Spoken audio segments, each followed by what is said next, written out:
Now patrol. What do you do at that point?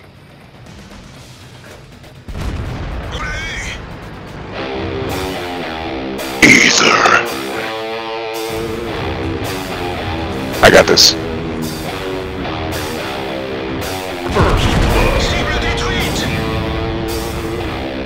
Hey folks, this is ioEther, and we're back playing some more World of Tanks. So as you can see, this is Btw I'd in his AMX CDC. It's a tier 8 game on Roenberg. Yay, I got that right. I haven't cast in a little while because of the fact that my schedule's been so lately. Anyways, so, but today, as I promised, I will get 2 different games out. And I will be putting up videos all weekend. Will not be all tanks. I'm planning on hopefully getting some depth footage later tonight, as I am not all that fond of sharks or oceans. So it should be fun for you guys to watch me be terrified for a little while. And we'll see what other gameplay I can get up this weekend. Okay, so before we get into the game, as always, if you want to support the channel, the best way, as always, is to like any videos you enjoy and share them with friends if you want the channel to grow. And of course, if you share them with friends, they might as well be your awesome videos. So go ahead and send me those awesome games. And if you need details for how to send me in games, just look at my About page or find my video on how to send me games. Either way, as we get into this game. Ooh, a target, and he's not looking, and beautiful. That is the best player on the enemy team, and he is already feeling the pain. Good job. This is a great position to be firing from. You got the cover of the bushes. As long as you are backing off between shots and giving yourself time to re-camo up, you can continue firing from this position pretty much as you want to.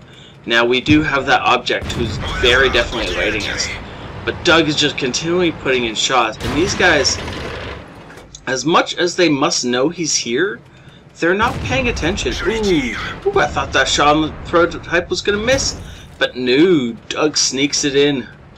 Good.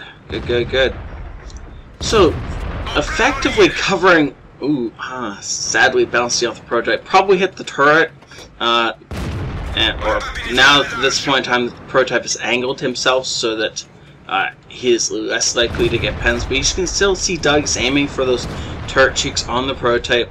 At this range, however, 500 meters away, it's unlikely to hit exactly where you're aiming, so most likely those shots are going to be ineffective. But if you have no other targets, why not fire at them, right? Doug is looking for shots on the T-32. I love just watching him throw these shells. He's got another, what, 60 in reserves?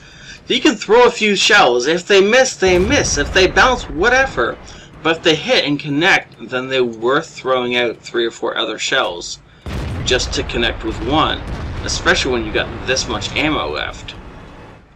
Now, the Doug is using this tank really effectively. It's got amazing gun depression, so he's just able to sit up on this ridge line and basically make sure that the enemy team cannot push further. If they do, they're going to get shot in the flanks inside. And as long as they can't dig him out of here, they have no recourse as to pushing on this side. They have to go around him, or they have to go through him. And because of the fact that he's got 6th sense on this tank, it is very hard for them to go through him. Now he's going to take a shot from the IS-2 here. Yep. IS-2 was lining up that shell, but IS-2 traded about 1/3 of his remaining health for 1/3 of Doug's remaining health. Now, I'm not certain that was worth it from the IS-2, but it doesn't really matter, as the IS-2 looks like he's going to push over and maybe try a second shell into us. We'll see if Doug can pop up and return fire without getting shot. Ooh, IS-2 looks away, and yeah, we'll just put a shell into him before he can do anything about it. And IS-2 kills our ELC, but that's okay. We can get some payback for our ELC friend as we murder the IS-2, taking a little bit of fire from the VK, but great use of the terrain here to make sure that this VK is going to have the hardest possible time shooting us.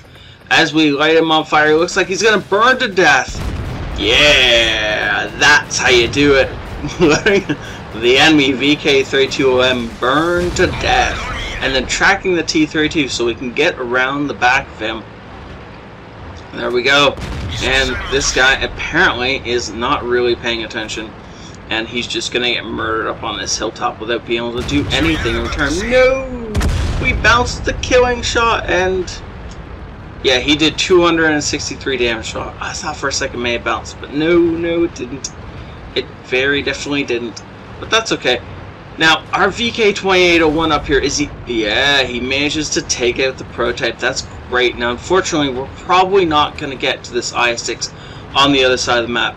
So this was a great game. This is exactly how you need to be using the AMX CDC. Use it for ridge attacking, not so much defense. And you can't swim, by the way, just so you know. Ooh, look at that. We're going to get the shot. Yeah. Okay, there we go.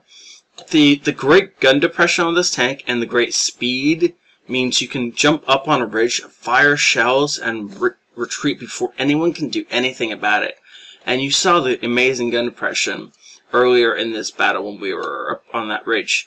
We fired down into the side of the Object Force 16. That guy... that guy must have been so sad that we could put a shell into the side of him. On such a low profile tank, and he was down a little bit on the ridgeline, and still the gun depression let us put a shell into the side of that turret. That was beautiful. That was an amazing game. 3,500 experience with premium, with his daily double. That's amazing. First class, arsonist, duelist, fire for effect, and bruiser. High caliber, yeah! That's what we want to see. We want to see those in every game, right, guys? And that beautiful setting, the VKM on fire. Now, unfortunately, no damage to the T-150, though we did light him, which is a little bit weird, but okay, sure. That's fine. I guess, you know, if you just were looking for experience, you want to kill the top tier guys. Don't worry so much about the T-150s of the game, right? Anyways, 3,500 damage dealt over 2 kills. That is beautiful right there. And I gotta say, props to our T-44. I don't remember if he was on our side of the map or not, but with 2,500 damage, he was definitely a supporting player in that game. And without him, it would have been a much harder win. Though, on the other side, without him, we would have probably gained a lot more experience. So, you know, checks and balances, right? Beautiful results there. That was a great game. Thank you so much, Doug, for sending it in. Thank you all for watching, and have a great night. This is ioEther out.